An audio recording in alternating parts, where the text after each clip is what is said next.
Takot ka ba sa ipis? At problema mo rin ba ang mga ipis sa loob ng iyong bahay? Well, maraming tao ang umaasa agad sa insect spray kapag may ipis sa bahay. Pero ang hindi alam ng karamihan, may mga halaman na likas na kinamumuhian ng ipis.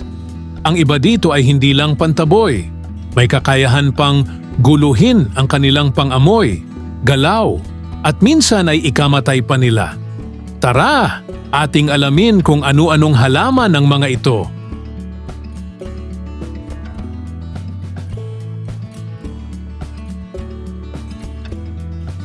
Number 10. Basil plant. Ito ay may natural oils na nakakairita sa pang-amoy ng ipis, kaya iniiwasan nila ang lugar kung saan ito naroon. Hindi nito pinapatay ang ipis, pero binabawasan nito ang tsansang manatili at magpugaran ang mga ito, lalo na sa kusina at cabinet kung saan sila nagtatago.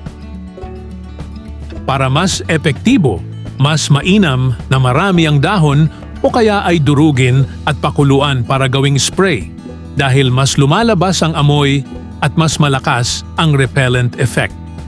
Pwede rin itong ihalo sa tubig at ispray sa mga sulok o sa ilalim ng lababo para dagdag proteksyon.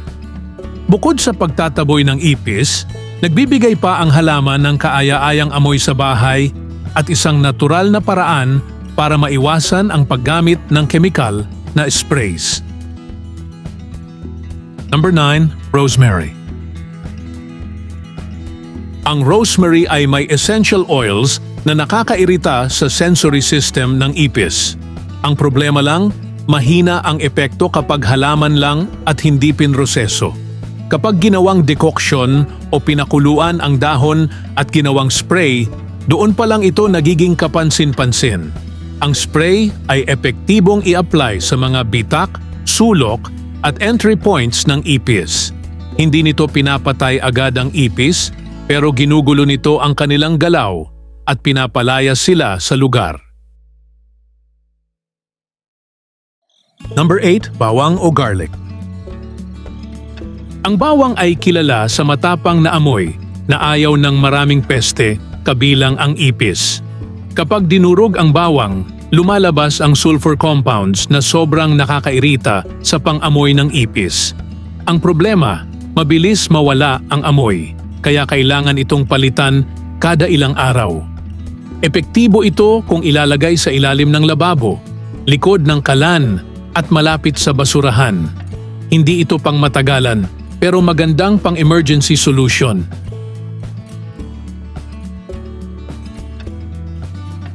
Number 7. Eucalyptus. Ang eucalyptus ay may taglay na eucalyptol, isang compound na sobrang nakakairita sa respiratory at sensory system ng ipis. Kapag naamoy ito ng ipis, iniiwasan nila ang lugar at hindi sila nagtatagal. Mas epektibo ito kapag ginamit bilang spray kaysa simpleng halaman lang. Kapag pinakuluan ang dahon at ginawang pang-spray sa sulok, bitak at likod ng appliances, kapansin-pansin ang pagbawas ng galaw ng ipis. Bukod pa rito, may bonus pa itong preskong amoy at may antibacterial effect sa bahay. Number 6. Tanglad o lemongrass. Ang tanglad ay may citrus scent na nakakasira sa orientation ng ipis. Kapag naamoy nila ito, nahihirapan silang maghanap ng pagkain at daanan.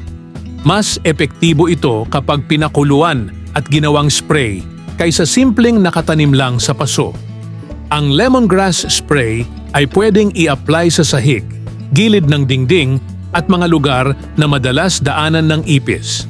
Bukod sa pantaboy, nagbibigay pa ito ng malinis at preskong amoy sa bahay. Number 5. Lavender. Ang lavender ay mabango para sa tao pero nakaka-stress para sa ipis. Ang aroma nito ay may epekto sa nervous system ng ipis, kaya iniiwasan nila ang lugar kung saan ito naroon. Epektibo ito sa anyo ng tuyong bulaklak, sachet o oil spray. Madalas itong ilagay sa cabinet, drawer at storage areas. Hindi nito pinapatay ang ipis, pero mahusay itong pang-preventive lalo na kung ayaw mong pumasok ang ipis sa damit at pagkain. Number 4. Mint. Ang mint, lalo na ang peppermint, ay isa sa pinakaayaw ng ipis. Ang menthol content nito ay sobrang nakakairita sa kanilang sensory receptors. Kapag na-spray sa entry points tulad ng pinto, pintana at pitak sa sahig, iniiwasan talaga ng ipis ang lugar. Mas epektibo ito bilang prevention kaysa pangpatay. Pero kung regular gamitin, malaki ang ibinabawas ng posibilidad na pamugaran ng ipis ang bahay. Number 3. Dahon ng laurel o bay leaf. Ang dahon ng laurel ay matagal nang ginagamit sa kusina bilang natural pest deterrent. Ang natural compounds nito ay ayaw ng ipis, lalo na sa saradong espasyo tulad ng cabinet at lalagyan ng bigas.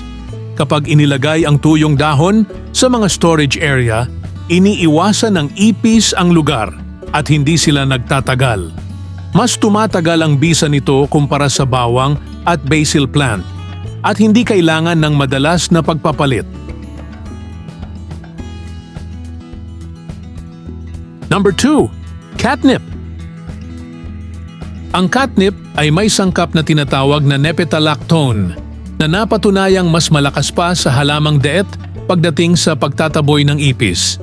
Kapag ginawang spray mula sa pinakuluang dahon, sobrang epektibo nito sa sahig, sulok at likod ng appliances. Hindi man agad pumapatay, sobrang lakas ng epekto nito bilang repellent. Ang tanging downside lang ay kung may alagang pusa dahil maaakit sila sa halaman. At ang ating number 1 sa listahan, ang chrysanthemums. Ang chrysanthemums ang pinaka-epektibo sa lahat dahil naglalaman ito ng pyrethrins, isang natural insecticide na ginagamit din sa maraming commercial insect sprays. Ang pyrethrins ay direktang umaapekto sa nervous system ng ipis. Kapag na-expose sila dito, maaari silang maparalisa o mamatay. Ang halaman ay pwedeng ilagay malapit sa bintana at pinto, habang ang pinatuyong bulaklak o extract ay pwedeng gamitin bilang natural spray. Hindi lang nito itinataboy ang ipis, tinatapos nito ang problema. Yan ang 10 halaman na maaring makatulong sa iyo upang maiwasan ang mga ipis sa iyong tahanan. At syempre, mas magiging epektibo ang mga halamang ito kung sasabayan ng paglilinis ng mga posibleng pamahayan. Mahalaga na maging malinis ang ating bahay upang maiwasan din ang mga sakit na posibleng maging dala ng mga ipis o anumang peste sa loob ng ating bahay. Kung nagustuhan mo ang bidyong ito, subscribe na at i-click ang notification bell para sa iba pang mga video.